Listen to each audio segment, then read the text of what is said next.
Yeah, for me, I've at my age, mid-30s, you do get to that point where you're like, I know my body now. Yeah. What do I need that can alleviate the pressure?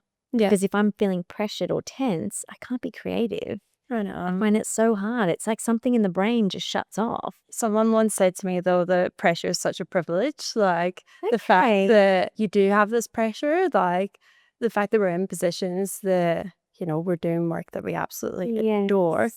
Of course, there's a balance to that, right? It's two-pronged, but it is, like, it's a complete privilege, like, to have this pressure where you're like, right, okay, I need to create, or I need to submit this job, or whatever it is for you. Yeah, deadlines or whatever it might be. Exactly. Rather have that than 100%. not. Welcome to Behind the Design, a podcast where we unfold the details behind the designs we know and love and explore how each project comes to life. I am Camilla Ingle, owner of Unfolded, an interior design and styling studio. In this podcast series, we dive into the details with our industry experts, covering topics such as the creative process, latest design trends, and how we, as an industry, work together to meet the brief and overcome challenges. Let the conversation begin.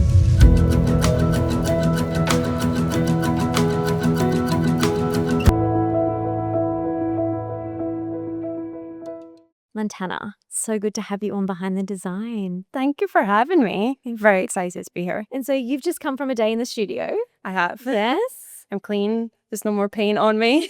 I'll just hide my hands. Brilliant. And so tell me a little bit about your process with all of your art. So obviously I'm an artist, Sydney-based mixed media. So a lot of my work is very dimensional and textured. What's absolutely consistent in all of my pieces is texture. And that's been from the very beginning. I just love that kind of aspect of, I know that arts obviously is not meant to be just decorative, and for me it's not. There's so much emotion in my work, but I love that aspect of bringing dimension to a room, and that's something I'm really considerate of when I'm actually creating the pieces. It's like, right, okay, like, what aspect or dimension is this going to be bring to a room, if that makes sense? So my process really, like, it totally depends on the piece. Like, before, it used to be I would plan everything completely in advance, and I'd have complete vision of what I wanted the piece to look like. But now I go with the flow a lot more. It's like, so create the pieces, like, so for the sculptures, for instance, I create the shape, and then once I've got the base form, it's a case of, again, just like kind of getting in that flow state, and figuring out where do I actually want this piece to go. And then the same with the paintings as well, but where the paintings differ quite a lot is that I use resin quite a lot, and that's quite a final layer. You cannot undo that. And that's the same with a lot of my works, that there's so many layers in all the works that you can't necessarily, like a lot of other artists, just undo it. Probably the same as interior design. You can't, Once it's built, you can't just go, oh, okay, we'll just move that. That all over there. just take that entire bench seat out. Yeah, It doesn't work exactly. like that. No, not so. So there is a two-part process. So, like, yes, there is a bit of planning, but now it's more so kind of just trying to go with the flow. And once you enter that kind of like flow state where you're really just, the AM in the studio head is just completely in it, that's kind of where the magic happens. That's amazing. And so with the flow state, like, Yeah. you've said this to me a couple of times, like when we caught up on that call the other week. How do you get into the flow state? Like, is it quite organic, or do Oh you? gosh, I wish you could just press a button and it'd be like, right, okay. Like, normally, like, I don't know, Can't it just just, turn it on, can you you? literally can. And creativity, like, and it'll be the same for you, right? Like, you can't, like, yes, it's there all the time, but like, it's so linked to your headspace and mental health and whether or not you've had a good sleep or not. And quite often that flow state will happen when, like, there's just no other distractions and everything's quiet and peaceful. And to be honest, that quite often happens for me, like, really, really late at night. I'll be going to pack up at like 10 p.m. and then I'm like, oh, messaging my fiance to say, like, oh, sorry, won't be home for another 6 hours. But that's okay. Like, I really don't mind that, because you kind of just need to take a hold of it once. 100%. Like Yeah. embrace it when it's there. Yeah. It's like a mental freedom, isn't it? To Yeah. have that creative space. Exactly. I'm the same as you. Like I've had that before where I might have almost a whole week where I really just want to put my head down and do admin and I can't get into my mood boards. Like I just Yeah. cannot get into that creativity. And that weekend, I realize it, right? Friday comes along and I'm thinking I feel stuck. Yeah. And it could just be because of personal things or just, creative burnout type Yeah. thing because I've done too much too often and I need Yeah. a break from it. Yep. That weekend, I'll do things like self-care, like massages and yoga, things that just release the stickiness in the body. Exactly. And then by Monday, I feel like I've got it back again. And But it's like difficult, isn't it? Like to annoying kind of- timing. Exactly, is of course, but it's difficult to actually remind yourself like that taking time off is valuable because in that time off, that's quite often where you're Regenerate. Exactly, and you need that. Like I try and remind myself that. I'm sure we all do, right? Like, Yes. what do you do to actually like properly get through that? Like, is it a good night's sleep, like, or actually to get into it? Like, I think it is just really calming the nervous system because Yeah. usually it's because I've had too much of something, right? Yeah. Too much of anything is not good for you. And it's either too much tension or too many emails coming in and where my focus is just needing to be elsewhere, yeah, whether it's personal or professional. So yeah, for me, I've at my age, mid-30s, you do get to that point where you're like, I know my body now. yeah, What do I need that can alleviate the pressure? yeah. Because if I'm feeling pressured or tense, I can't be creative. I I know, find it so hard. It's like something in the brain just shuts off. I know. So interesting, isn't it?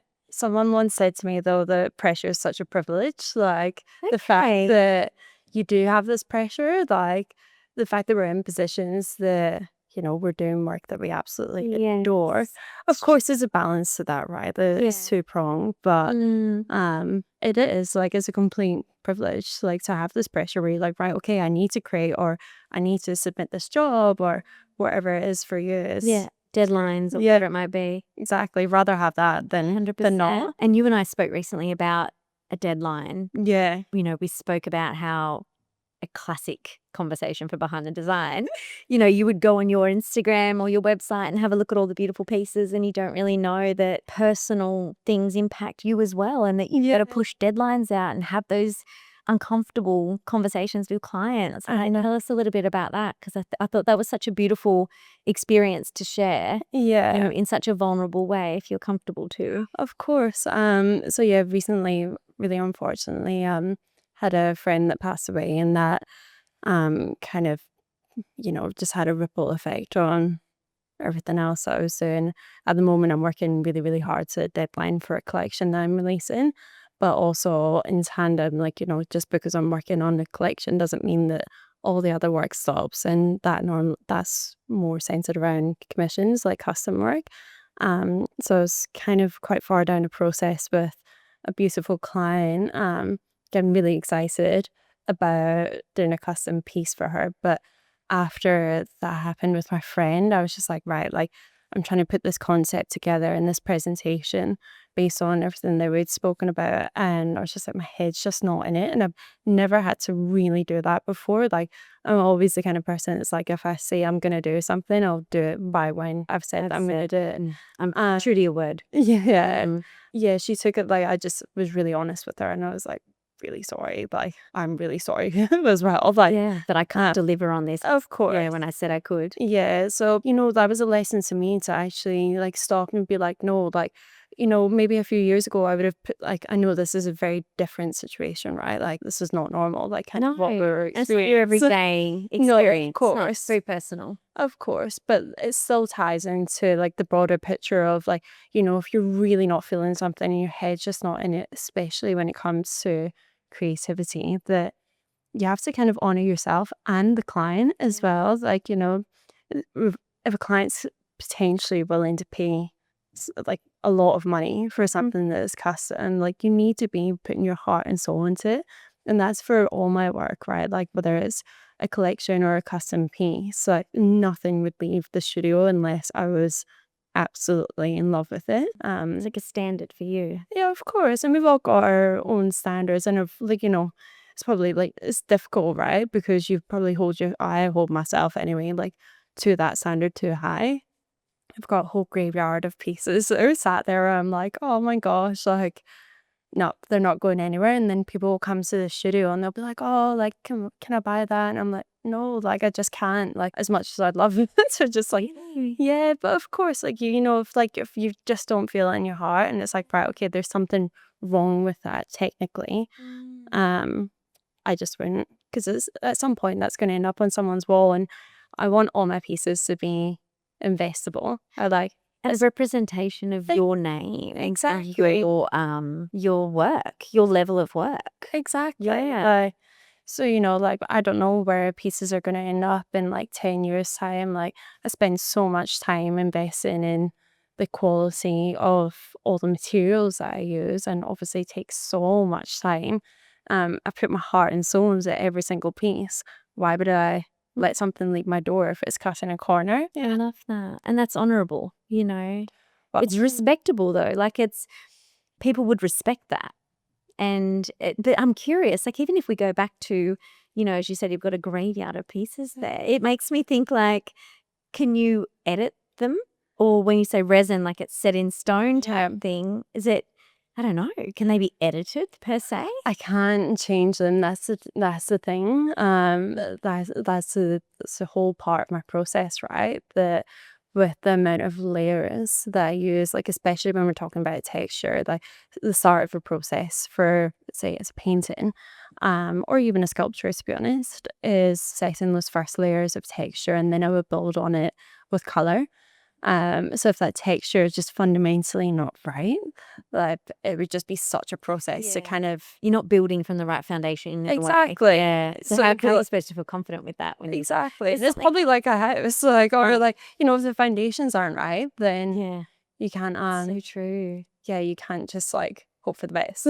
Yeah, that's it. And Yeah, it's do like it. putting the wrong floorboards down. Yeah, The whole design is impacted. exactly. So it's fine though, but that's just a part of like being creative, right? Like you try things, like I've kind of like always said to myself, like fail fast and fail hard, like figure it out, like figure out if something's working or not. If it's a piece that you know you're spending, like for me anyway, we're talking about specific like paintings and sculptures, but like figure out quickly, and if you know you're spending too long on this piece or it's just for whatever reason not coming together, step away from it or put it in the graveyard if it's already that far. You know that it's process. not coming back. Yeah, exactly. So So interesting. yeah. It reminds me of, you know, when you said, how do I manage, you know, the creativity side of things when it's a bit burnt out or whatever you might be experiencing. When you say step away, that really resonates, because what I found in the past is if I am a bit overwhelmed, or, you know, sometimes you have like so many projects come in at once, and other times you're a bit more like just managing, you know, surface level type thing.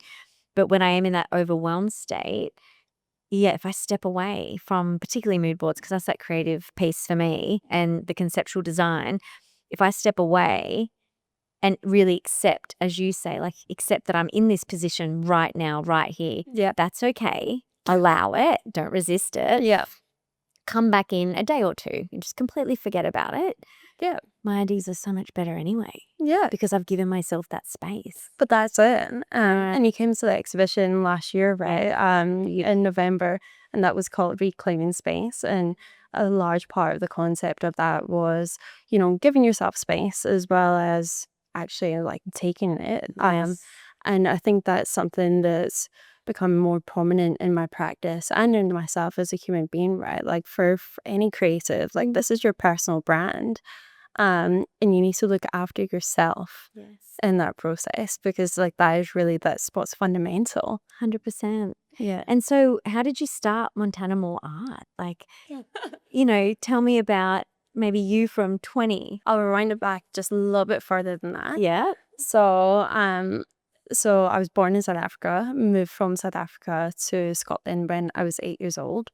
And back when I was in Scotland in high school, I was quite artistic, like really good in like art classes and everything else, but wasn't really totally sure about whether or not I wanted to pursue like something creative for the rest of my life, right? Because when you're in high school, like, how are you supposed to know? Yeah, I know. Oh, what You were gonna just do? meant to know what we're going to do for 40 years. Exactly. Like, love that. Yeah. I'm so glad that's changing now. Anyway.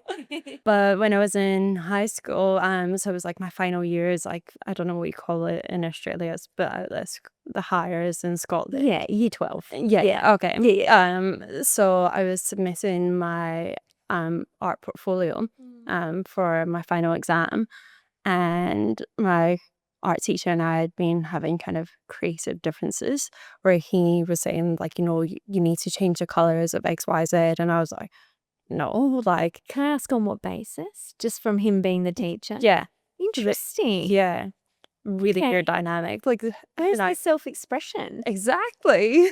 How interesting. I know. Okay. So it came in on the final day of like the portfolio being submitted, and my teacher had painted over my work. I literally Is that could even allowed? No, it's not. It totally is not. But that totally changed the course of what I thought I was potentially going to do for later steps in life, like uni. Well, that would have just crushed. Yeah. So I had Oh gone from my being like straight A gosh. student with art, always like top of the class, to like near enough like failed. And also, funnily enough, he was one that was examining the work as well. Love that. So anyway, This is wild. I've never heard of anything like that. exactly. Do you know, just to sort of chime in, Yeah.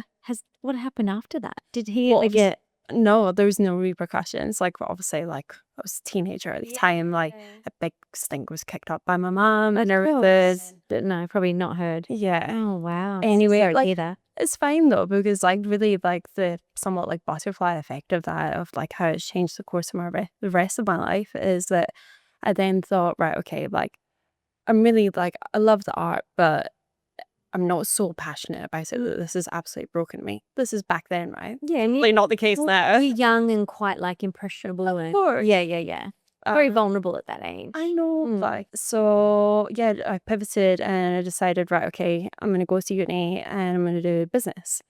But at the same time as being accepted to go to uni, I was also accepted for an apprenticeship at like a FTSE 100 design agency. Well, it was a life insurance company design agency within that, which was a huge opportunity. It had been accepted, yeah. So with that, went into that for a year, decided, like, I'll try it for a year, see what happens, and then sold my soul to the whole corporate life.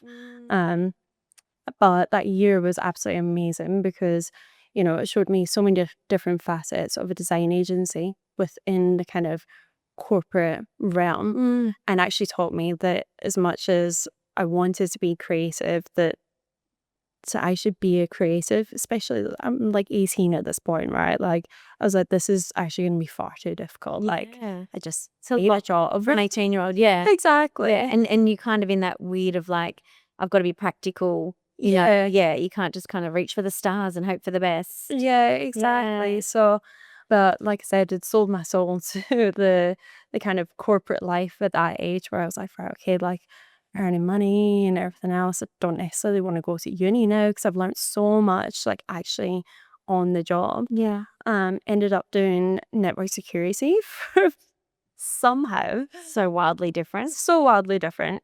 Had no interest in it whatsoever, but it was it was an internal job. Started off like really, really junior. Yeah. And after a couple of years, like, started working my way up. But eventually realized and was honest with myself. I was like, this is not what I want to do. But at the same time as doing that, I was kind of dipping my toe a bit more into project management. And I was like, right, this I love. Well, love. Interest you. There was interest. Yeah, exactly. More than network security. Yeah, for sure. Which I'm not surprised about. Studying project management, carried on doing that for a couple of years. Eventually, when it got to the point about 6-7 years ago, I decided, right, okay, like, I need to like give myself the chance to actually be like young. I'm chasing this like corporate career path, like, Yeah. far too hard, but was so set on like buying a house before like 21, all these things. And I was just like, this isn't bringing me happiness. Like, it really isn't. So, Little pressure. exactly. And life's far too short for that. So, did the very typical thing of going and traveling. And Australia was one of the places that I came to. And obviously, like, who could not fall in love with Australia? Yeah, classic story. Exactly. Yeah. Very typical thing of saying, I'm just going to come over and travel. I'll be back in a year, everyone. Don't worry. Ended up staying, obviously. Met my fiance within like the first year of being here. So you've been together quite a bit there. Yeah. Or quite a long time, I should say. Yeah.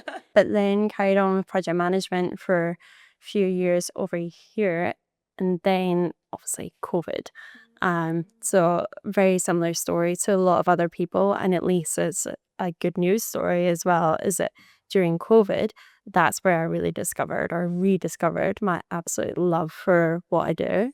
So picked up a paintbrush and canvas and literally never looked back. From there, quit my job, I think within about, I don't know, 4 or 5 months of starting to properly paint again. And it's just been absolutely amazing. But I'm thankful, like looking back at, what my path in life could have been of maybe going to art schools, that back during COVID where I was just experimenting and trying new things, that really did offer me the opportunity to truly experiment, like use so many different mediums, like think outside the box. I didn't have these preconceived ideas of this is how I need to paint or what I need to do.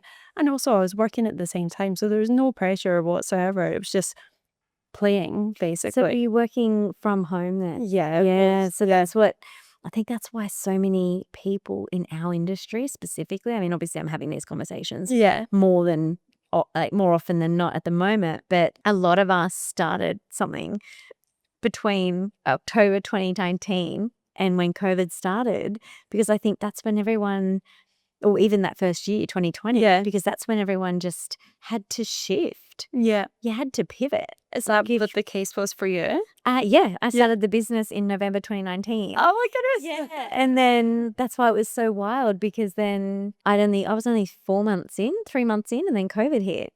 Oh wow. And then everyone was renovating because they were just at home. Yeah. So it started just before like 4 months before COVID hit. Pretty good timing, to be honest. Like, if you can talk about a silver lining. That's it. So everyone was like calling around, hey, did I hear that you just started your business? We need this, this, and this. Yeah. And, you're kind of not ready because you've thrown yourself in the deep end as it is, but you can't say no to the demand because you're like, well, if this is my opportunity. Yeah. And because at that point I'd already had 10 years in the industry. So I was ready. Yeah. I just didn't know I was ready, if you know what I mean. Yeah. Kind of that weird feeling of like, you just got to back yourself.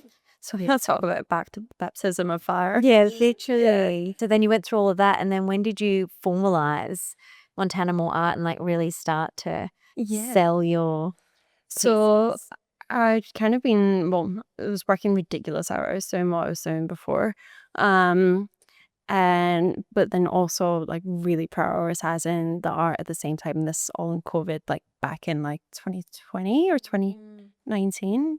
Can't actually remember all the dates. 2020 was, March 2020 was when it first hit. Yeah, but okay, so it was 2020. I think I've been kind of like painting on the side and, starting to put my work out there on social media and everything else. And Vanity Fair had contacted me and House and Garden to feature a couple of my pieces.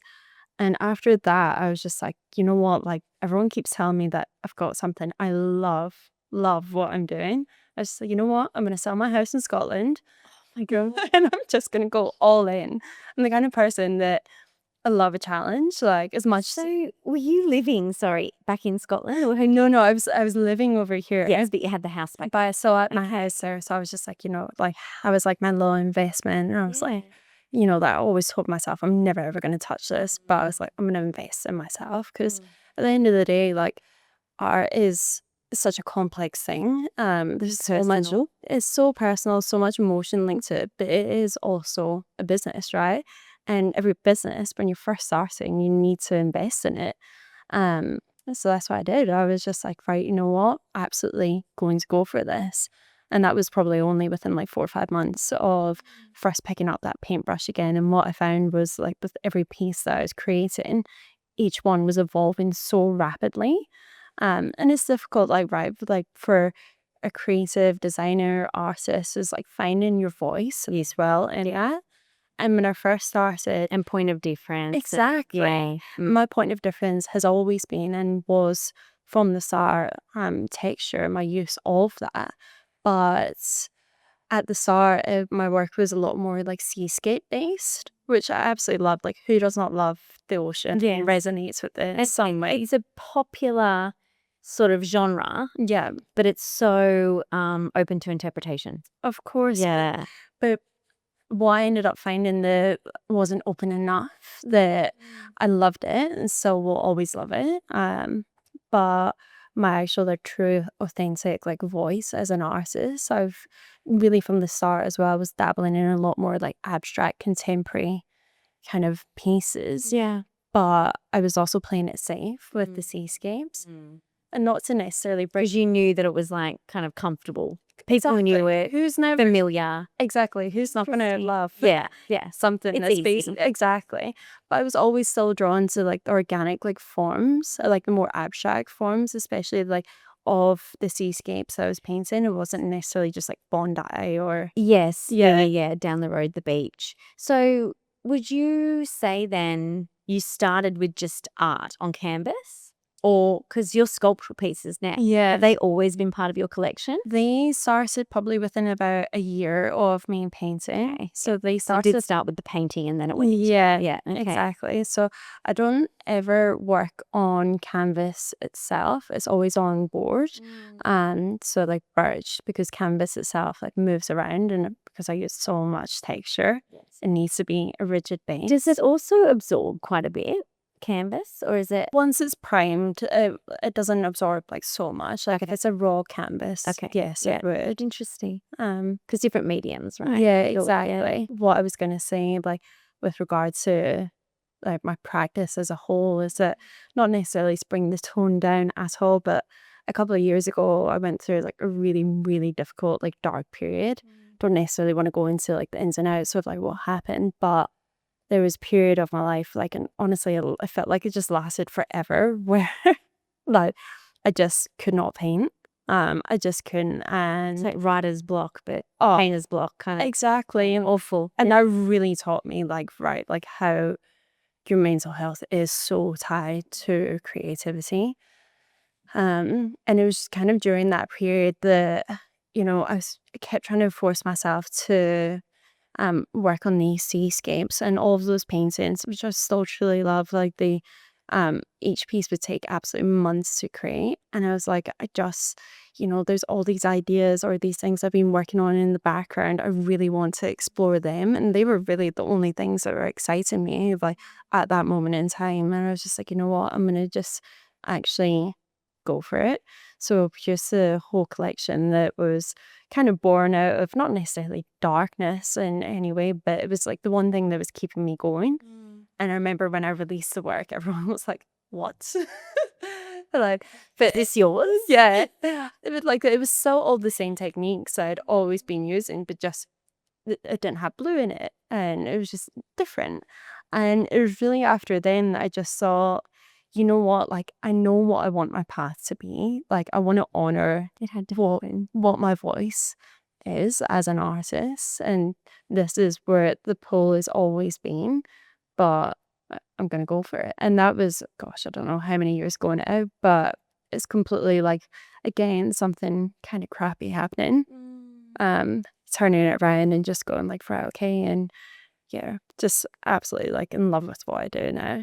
And I don't mean that like my work, but I just love my practice. Oh, Like, yeah. What you create, what you craft. yeah, It's so interesting because I think, you do, if you think back to like all the very, very famous artists, some of them were like high when they were doing their art, their paintings, their sculptures and whatnot. Our generation's probably not so much like that, oh, but we didn't judge them. yeah, You know what I mean? People still look at a lot of, I'm trying to think of examples, like no one comes to mind, but even like singers, yeah, songwriters, lyrics, people who write the Yeah. lyrics and things like that, producers, a lot of them were not in the happiest place all the time. They weren't mentally well 24/7. Well, that's it. But their kind of experience led them to a creative turning point. Yeah, And potentially it sounds like you've shifted from, which is what I've been experiencing on a personal level recently, a lot of what does everyone else need versus what do I want? And it's so easy, I think, when you've been brought up in a certain environment of I'm going to do what seems to be the right thing Yeah. by whoever. Yeah. They may not necessarily even know that you're doing right by their standards or whoever it is, but it's more that you get caught up in what others deem suitable Yeah. or acceptable or whatever, instead of just doing what you love. And then look at the Exactly. support that comes in when you just do you. Yeah. But it's not that easy. And some people never get there.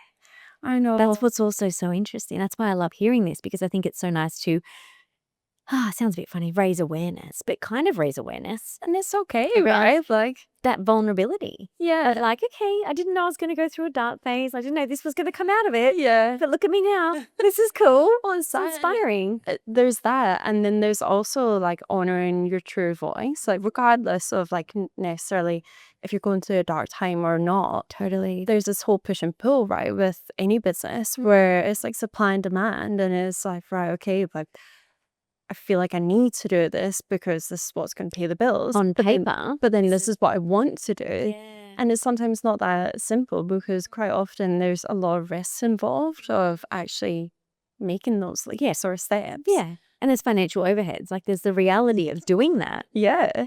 Yeah. And it's trusting your gut, right? Exactly. There was on some level, even though you may have been going through a heavier time, Yeah. correct me if I'm wrong, there must have been some internal trust there. Of That course. you were like, I'm just going to do this. Well, what have I got to lose? Well, exactly. We're already like we're already at the bosses right now. We're not really only bottom. up.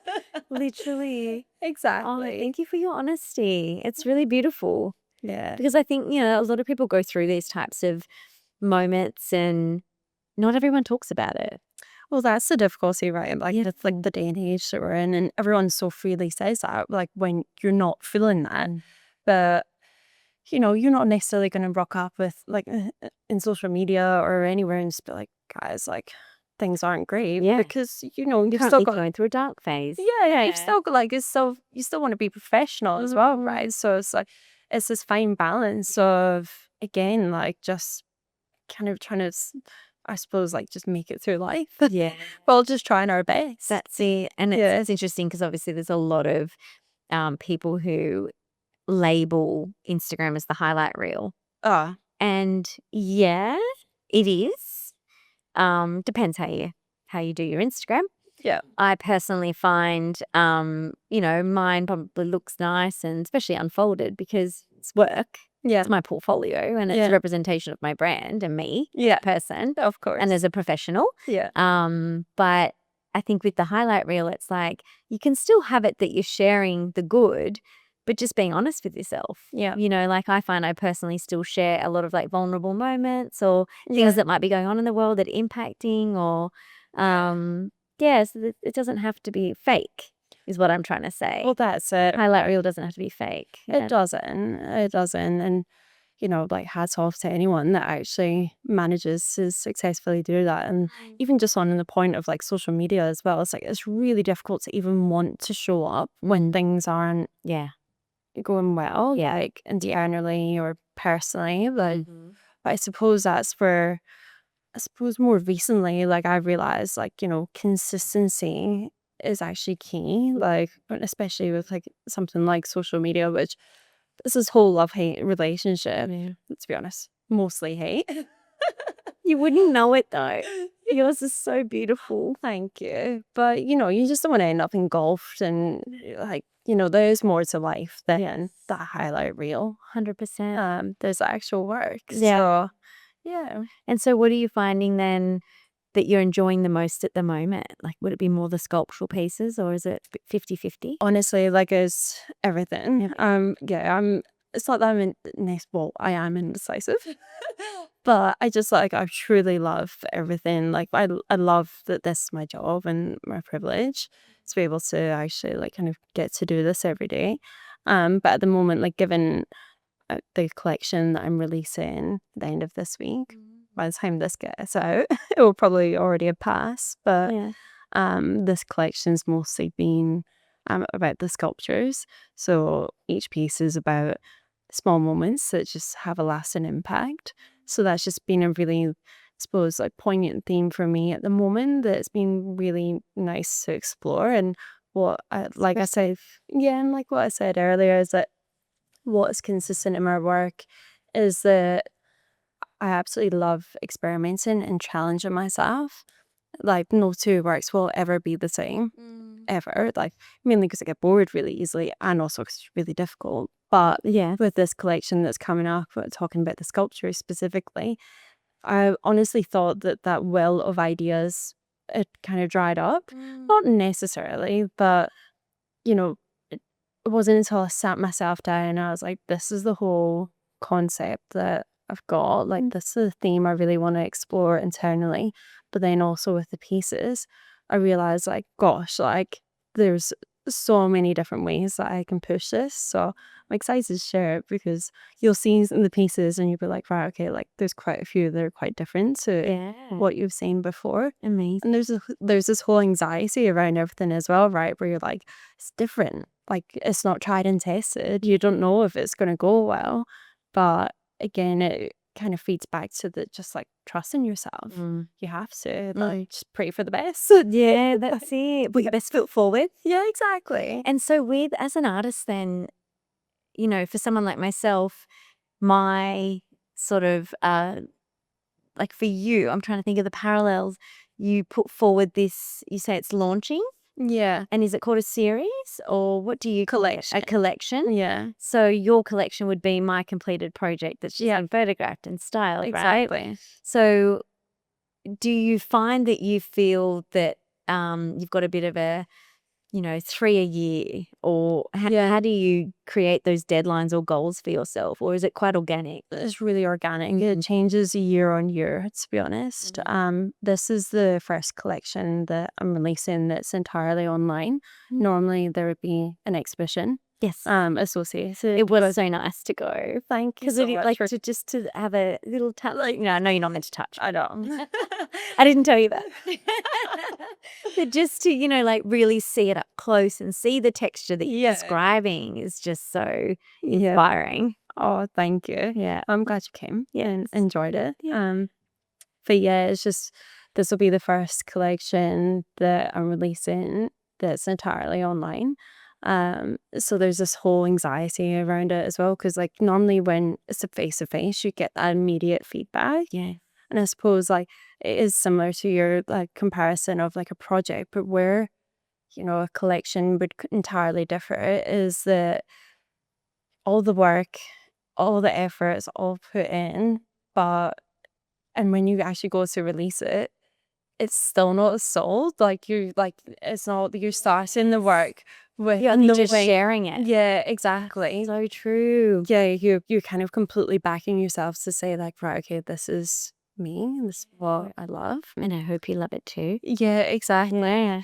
Whereas like I suppose commissions, like that's what would be an equal-ish comparison to me is where it's a custom piece and it's like, right, you're collaborating with a client and then you get to the end of that, the piece being finished, which would be the same as you finishing a project, but you've got that brief up front and agreement, everything else. It's a lot clearer. Yeah, of course you still want to, like, there's anxieties around, is this definitely going to be what the client's looking for? But a huge part of that as well when it comes to custom work is just being really clear on the requirements. And like you say, there's a brief. Yeah. With your collection, it's like an expressive sharing. Exactly. Yeah. Exactly. So yeah, I'm looking forward to it coming out. I'm also looking forward to get some sleep.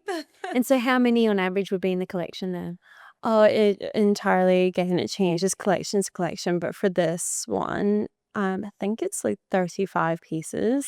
Oh, Yeah, a lot of them are little small baby ones, which I've never done before. okay. For sculptures in particular. Nice. So, I'm interested to see how they'll go. See the demand. Yeah, exactly. But like I said earlier, when it comes to art, I think there's such a marriage between interior design and art. They're like a married couple, like individually in their own lane. I'm definitely not an interior designer. Definitely not an artist. As long as everyone stays in their lane, we're good. Exactly. But working together, like the right marriage, it can be absolutely beautiful. So like with my pieces, it is really about considering how is this going to add to a space. Like there's obviously like creating something because you truly want to, and that you're channeling your own emotion and voice through that. But then there is also the other aspect of like whether it be something that's tiny or huge, it's like right, like what is this going to do into the space? Totally. And that's what I want all my works to do is kind of be that point of intrigue, whether it's a painting that's really textural or one of my sculptures where it's really dimensional. Yeah. It's that point of intrigue in a room where Totally. it's not necessarily just something that's flat. Yeah. I envy. It's got a lot of personality. Exactly. And it's interesting you say that because as a designer, you know, when you're designing an interior and building it up, you know, you're doing your elevations and you're starting to do your renders and put your finishes in and all that type of thing. That is where the opportunity for any designer is to have that conversation with the client. You know, do you like artwork? One, do you like originals? Or, you know, where are you at with artwork? Because I've had clients who are like, you just source it and they don't mind. Oh, really? Yeah. And then other clients, you know, check with them first. I don't just surprise them on the date with cherry red on the wall. Not that cherry red's my color at all, but it's never like a shock. But it's more, they're guided by you, right? So But again, they trust you. they trust me and they trust us. And whereas some clients are like, oh, okay, I absolutely love all of these types of styles. Whether it's from the originals or replicas, we're happy to go this direction, and anything else you might think. And that's when it's a beautiful time to go, okay, cool. Well, that particular art would go really well above the fireplace, for example, and things like that. And that's where a relationship with someone like yourself would come in because you're really pre-planning the space to have specific sizes and walls as well. Like I think an error with interior design is when the wrong size artwork goes on. See it all the time. Or the wrong height as well. Height or just the wrong frame. Yeah, I didn't even realize like before. Obviously, this is now like that's what I love doing. Yes, but before I was just like you couldn't quite put your finger on why is that off. Yeah. And now it like is completely like a huge part of. I've seen a few now, and you're like, I can see, and it's tricky because you know some clients they don't know. That's why they hire people like you and I and engage with us. But yeah, that would probably be one of the biggest things that I've really noticed when it comes to, you know, supplier relationships is having that person that you can kind of call on. Yeah. And it's really quite quick to go, okay, cool. We're up to this stage of, you know, procurement. Yeah. And it's everything, furniture, everything. Yeah. But you provide such a holistic solution to the client, and then they start to see the whole room start to come alive. Exactly. And exciting. And of course, like when it comes to like the furniture, everything, like all the really fun parts. Like, so much fun. and then obviously like art, like it really depends on the person, right? Like I'm so drawn to all kinds of art. But really like how it can change a room is so drastic. Like I'm so interested by the psychology of like color and literally like one color in a room, like you'll know yourself that can completely change the mood of it. So it's interesting that, you know, that you've obviously got different clients that are looking for different things, but that's obviously like we're each human beings, right? And if they trust you to go like, right, okay, we're gonna go away and select it, then great. I know. It's very nice. Yeah. But I don't know, I'm such a collaborator. Yeah. So I find as a creative and a collaborator, I've got a great team. But at the same time, I really enjoy having that conversation with the client because I feel like a lot of the time they don't know what they don't know. Yeah. And sometimes when you start educating them, they start to come alive. Yeah. And they start to sort of go, well, actually, now that you asked, I've got ideas. I did see this artwork down in Paddington the other day. And I'm like, yes. Keep going. Keep going. On vibe. How did it make you feel? Yeah. What did you like about it? And I really didn't like that it was just canvas. I really wanted framed art. And I liked the oil or I liked the, you know, and I'm like, this is perfect because art is so personal. I know it's so personal. I would never assume to source anyone's artwork without really having that conversation. Yeah. Unless sometimes it's just fun artwork for kids' bedrooms. Yeah, of Cool, course. leave it to me. Yeah. Is it a boy or a girl? Where are we going? Is it a nursery? Great, even cuter. So they're, super confident with that. But Yeah. master bedroom art, hallway art, like, I know it's just a hallway, but hallway art can like make or break a space, Of course it can. especially the wrong size. Yeah. Well, Yeah. it really depends on like place in the home, right? And there's so many different ways that you can do artworks. There's such an amazing array of like limited edition prints, canvas prints, originals. Like, we're in such an exciting time with like such like free access to the internet as well that you can source more than likely like exactly what it is in your head you're looking for. Try just take a bit of time to to find it. Yeah. But it's interesting because with my custom process, like there's such an array of people as well that I work with, and every single person is absolutely amazing. Like, of course, like it'll be the same. I think we actually discussed this. That there have been times where you're like, right, okay, this isn't necessarily going to work for me because, again, like whether it be a custom artwork or an interior design like project, you're going to spend a lot of time back and forth with this person and putting a lot of your heart and soul into that you need to be able to kind of sit back and go, right, is this going to be a good working relationship? 100%. The reason why I bring that up is that more and more recently, like I'm working with a lot more interior designers, and they're kind of acting as the middleman to clients. When it comes to actually creating the works. And I've noticed that I've started The brief comes from the designer these days. Yeah. Yeah, and I've noticed that I've started missing that connection with the actual client, like, because they're the ones that are going to be like with that work. It's personal to them. It's not the design. Yeah. So like every single time I do kind of try and push the point, like, right, okay, like I need to also speak to the client because this is their vision as well. I can bring everyone else on board. I've got my ideas. Like, obviously, I'm going to be led by you guys around what it is that you want. Yeah. But this is a collaboration. And I think everyone involved is something that is really, really important. I would think that's fair. Yeah. How does that get received? Oh, like more often than not, the clients, like the actual clients, are really quite happy. They're like, much like to your Designers should be okay. Yes, exactly. Everyone trusts everybody that Well, that's it. we're all here for the same outcome. Exactly. Like same result. exactly. So no, like it works out great. Like I actually love doing like custom pieces because it gives you that human interaction when, to be honest, for me, and probably similar to you actually, where you can be quite siloed, like working by yourself. For me anyway, like in the studio all day, every day, talking to myself. Listening to podcasts. Loving it. Yeah. It's just so nice, like actually getting to have that conversation and watch someone else come alive, like talking about like what it is that they want. Totally. Obviously, that you have to limit it because quite often it does grow arms and legs, and you're like, right, no, let's dial this back. Yeah. What's the core requirements? Like, what's the core brief? Yes. Like, I don't want you to tell me how to paint. Yeah, Please. totally. Leave me to that bit. Yeah. Same for us, getting really clear on the brief. Yeah. From the start. Yeah. So it's the brief that includes the budget, that includes investment areas. Yeah. Creating that conversation with them so that the communication is really from day dot. Exactly. We find so just vital to the success of the project.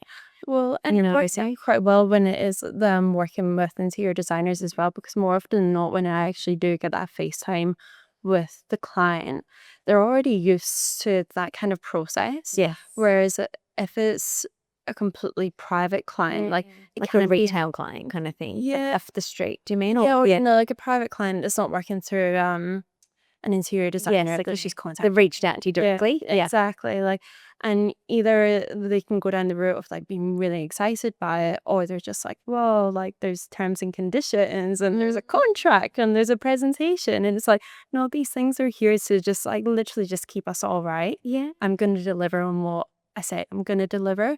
This is what you've told me that you want, and this is my vision. It's interesting. Sign off on it. There is a bit of a stigma. I read a lot around this. If a client, or in your experience, a private client who comes in through Instagram Yeah. or website kind of questions your Yeah. process. Yeah. There's a bit of a stigma around this, isn't there? Yeah. Oh, it's a red flag or, Yeah. and I think you've got to just look at the nuances because sometimes you don't know their history.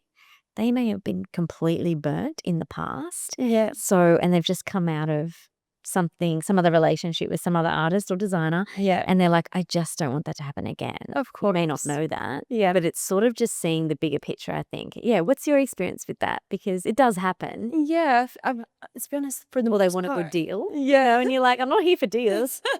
It's not part of my process. Honestly, the amount of times like people like ask for an idea and it's like, 10% off? yeah. No. That's not how it works. It's like I value myself, and it's like you can make it smaller. Yeah. Like You can have the small instead of the medium. yeah, exactly. I'm not gonna like compromise on the quality. No. But yeah, like to answer like what you were saying about like clients like questioning process, it's not necessarily that I've had that so much. Like it's more just I suppose just bringing them on the journey, so to speak. Yeah, like for it's like just making them understand that Talking this looks like a bit of red tape. Like not that it's anything that in depth whatsoever. Like come on, it's something that's amazing. You get to commission your own artwork. Totally. But it's just to really kind of explain to them this is here like to keep both of us, right? Like the last thing I want to do is spend months creating something and to the point of what we were saying earlier, right? Like where you can't undo it. I want to know that you're going to love it and that it's more than likely, hopefully, going to exceed your expectations by really having listened and then also documented And what it is that you're looking for. exceed your expectation. Well, it's what you aim for, So right? it's ideal, yeah. But it's a nice little reminder because we do get caught up in just owning business, or I personally do. There's a lot of facets Yeah. to interior design. Like people kind of think, oh, shopping again? Oh, no. No, No, I don't want to. It's about 10% of what I do. And even then I delegate that because it's like I don't have time to do half of that. It's not all just fun. And so it's, like you say, it's just getting really clear so that we as the provider of the, for me it's a service. For you it's a service, but it's also an actual piece. A physical piece. It's like you're just there to make sure that everyone sort of stays not accountable, sounds a bit heavy, but kind of responsible. And then we all get the best outcome. Exactly. But While leaving me to my creative devices. But like, listen, like all of it, right? Like any client that's engaging an interior designer, an artist, like construction, any of it, like, yes, there's going to be like some parts of, renovating a new home, building a new home that are somewhat boring. Like, I'm sure that there's a lot of things that I don't understand about interior design. Not that I'm meant to either. That's maybe like a little bit boring. But and sorry to anyone that it's like that fun. But just in general, like how exciting. And again, like back to that point of privilege, like you're getting to renovate your home, like, or you're getting to buy some beautiful artwork, like whoever the artist is, like this is exciting. You're in a really nice position. Yeah, Totally. And so do you feel, if you look at yourself 5-year plan, where do you see it all going? Like, where are you? I don't know if this is a very usual thing for an artist to do. Like what I do at the start of every year is kind of write my business plan where it's like, right, what's my plans for the year? What's my lessons learned from the year before? Oh, I love. What are the things that I kind of like almost like want to manifest? To like, these are the really like nice to have. So I would love for this to happen. But and why not? don't know how it's going to happen, but these are things that are just sat there on the back burner. And honestly, like for the 5-year plan or even the next year plan, like for me, my practice, obviously you want to be stable and consistent. But for me, like I just think that I actually just want to be happy and stable internally. Like as long as I'm, I've got the opportunity to go into work and create every single day, like that is complete and utter freedom. So obviously, like, like there's the financial aspect of everything, but I just genuinely want to continue the path that I'm already on. I don't have huge aspirations for necessarily like taking over the world or anything like that. Yeah. How am I going to do that anyway? Yeah. Leader of Australia. The flag. I mean, a girl can dream. Yeah, exactly. Put that on the manifestation plan. Print out the photo and Yeah. pop it on. And that probably doesn't sound like a great answer, but it's honestly true. Like what's important for me in life, like It's a humble answer. yeah, Very I humble. just really want to continue doing what I'm doing. Like I just want to be happy in life and stable, and I love what I do, truly. But like I think, yeah, you can say good or bad answer, or it's open to interpretation. Because I think when I hear it, I think it's humble, but it's also there's a level of fulfillment in what you're saying. Yeah. So I think for people who might not be feeling overly fulfilled or at ease with where they're at, Yeah. they might say things that are wildly different to where they're at because they're not there yet. Yeah. Or whatever it might be. So I'm kind of similar to you. I was saying to a guest earlier that I feel like I've found my sweet spot Yeah. of just in terms of scaling the business, one, where the podcast is going to, Yeah. where the projects are going in terms of what types of projects. It's not just money Yeah. to keep a business growing. If you're not content with the projects you're working on and the people you're working with and the That's clients you've got and the people you're collaborating with in terms of like all the suppliers that we need to talk to Yeah. project complete. If something's a bit sticky there, you're out of alignment. Yeah. And so I think when you feel that, there's a personal side of things as well, but professionally, I think when you feel so aligned and you've worked hard to get there, you may not have this big grand plan. Yeah. You're just in the moment. Well, that's it. You're so present, you're fulfilled, and that's like enjoy that for now. what I would like again, like I don't know how many times I've said privilege now, but like what a privilege, like to actually try and be in the moment or what. 100%. And of course, like that doesn't come easily. Like I'm not saying that for a second. Like No. my journey personally, and also in my Fall practice. into your lap. Exactly. Yeah. People so often say to me like, "Gosh, you're so lucky," and Oh. it's like, yeah, okay, Sure. cool. You're What trying do you to deem as see luck? Yeah, exactly. Like the amount of work that is taken to get to where I am, like internally, and also as my practice, like 100%. it's a lot. Like, and it's the same for everyone. So Yeah. I don't know. It sometimes feels like a little bit of an insult. Yeah. You're like, do you want me to let you know what's happened for the past 10 years? Yeah, Where I've come from? exactly. Yeah. Yeah. And everyone's got a journey. And that's why, like, I just love doing this podcast because the amount of people who open up about things that,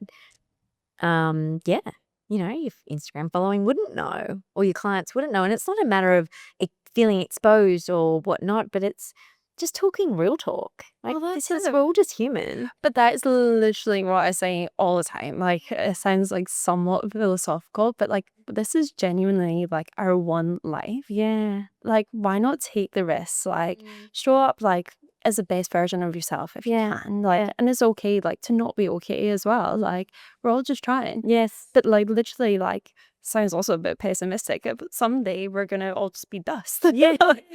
So while we're here, so just stop taking it all so seriously. Like, of course, I take my practice so seriously, but I don't want to take myself so seriously anymore. Like, it's just, let's enjoy it. Yeah. Yeah. I love that. Yeah. It's so good. Yeah. And it's inspiring. I think having these conversations and having a platform where potential clients and customers and whatnot can all kind of come to a place and go, oh, I wonder how the interior designer and the artists collaborate, and just for us to have that conversation, to share that conversation. Of course. That you and I might have on a Tuesday at coffee.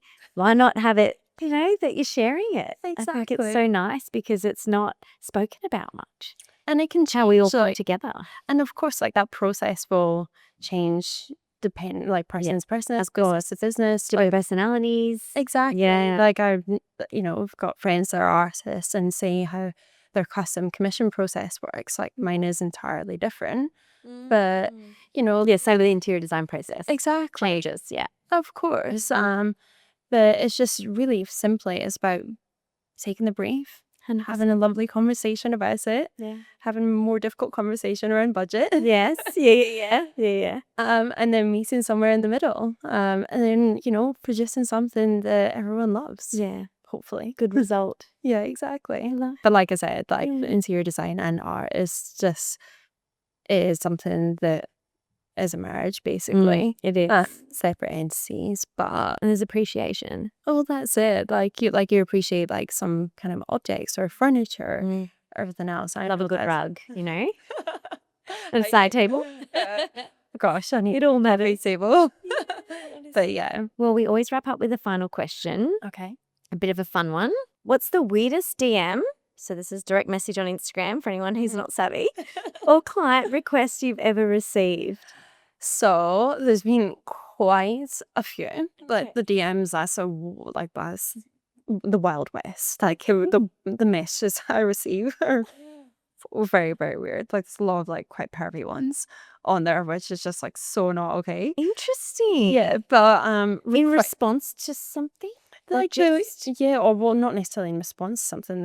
People will come across my profile and then send me messages totally unrelated to art, and I'm like, okay, I'm pretty sure Instagram should be able to block all of them. Filter But that. yeah, exactly. Yeah. But anyway, in terms of like weirdest like requests I've ever got, it actually wasn't that long ago. Like obviously, if you see my work and my style, Yeah. it's quite distinct. Yeah. I had really, really far down a whole kind of conversation with a client. I don't know why it took so long to actually get to the bare bones of what this client was looking for. We're talking about sizes, pricing. They're telling me like all these other works that they're really drawn to. So I'm kind of assuming that the piece that when we're going to get to the requirements or the brief, that's going to be something along those lines. They eventually get to that they wanted like a landscape painting. It's just like 4 days later. like literally, like I was like the amount of time I've already invested in this, like anyway, it was fine, but you know, you sometimes think like, okay, Have you looked at my profile? yeah, you literally sent me the work that you're loving, Yeah. and now you want landscape. So anyway, there's been that. There you go. Yeah. And it is funny. Like I think you do wonder sometimes. I think it just comes back to have you looked at my profile? Have you looked at what I offer, what I do? But there can be so many misconceptions as well. Some people they don't think like us. You know, we're industry. It's just different. But then it's also like it's an interesting subject as well. Like when it comes to something like that, right? Like obviously someone's asking for something that's so off piece. Yes. But there's also like there's been instances where clients have come to me and said like, you know, really like this artist's work. Like, could you do that? No. Like, absolutely not. So, like, no way. Like, one insult. Yeah. More often than not, I'll try and message the actual artist to say, like, FYI. Like, there's a reason. I don't really know why, but there's someone that's looking. She can't just copy someone else's work. Interesting. And so when you've messaged the artist, Yeah. I mean, yeah, I do agree with you exactly. But when you message the artist, what do they say? Thanks for letting me know. Yeah, like kind of like Interesting. yeah. What about you? What was the weirdest message or request you've ever had? Oh, I don't think I've really had. It's more just around. I think people not really understanding that interior design. Like, well, I guess like, let's put it this way. You know, you get to the point in your business where you kind of have a minimum scope of work, not necessarily minimum spend per se, Yeah. but a scope of work that kind of is a minimum spend, right? Yep. And I had this one client who who left a Squarespace submission. So it goes to my info ad email, which I scan here and there. But the team looks after that. Anyway, and it said, I just need help putting up curtains that I've bought from Spotlight. Can you come and help me with the placement? Sorry, you just reminded me of another request. Speaking about that, someone asked me to paint their fence. I totally forgot about that until just that. I was like, yeah, sure. I was like, that will be an expensive fence, but sure. Do you want resin? I totally forgot about that. That was years ago. That is so funny. Yeah. I know, because you kind of go, well, they're kind of on the right track. They're kind of on the right What was track. Google SEO done here? don't know what to charge for helping you hang some curtains. Sure, try our chat skirt. Literally, for both jobs, really. Yeah, literally. Maybe it was the same person. Yeah, maybe. Can you imagine? You're there doing the fence and I'm doing the curtains. Hi, Montana. How's work? Dream team. Oh my gosh, that makes me laugh. I'm glad you remembered that. Yes. Yeah, I'm glad I remembered mine as well because, yeah, that was a very long time ago and I had to politely decline. No. So I just thought you probably wouldn't want to pay my hourly rate. Yeah. Like, I'd rather just, if you FaceTime me, I can just help you out for 10 minutes. Yeah, exactly. Shame. Yes. But then that's also like, there's people that are like, that's their job. That's their lane to stay in. Yeah, but Don't also ask them. ask Spotlight. Like Spotlight or Linkcraft or something. They might have a supply, what is it, installer? Yeah, Anyway, exactly. it's been so amazing having you on. Thank you for having me. Thank you, It's Montana. been lovely. Thank you. And I love your work. Thank you, Ellen. Thank you for joining us on this episode of Behind the Design. We've created this podcast to bring people together, inspire new ideas, and foster a deeper understanding of what goes on behind the design. If you don't want to miss the next episode, hit the follow button on whatever platform you listen to your podcast. Until next time, keep creating and stay inspired.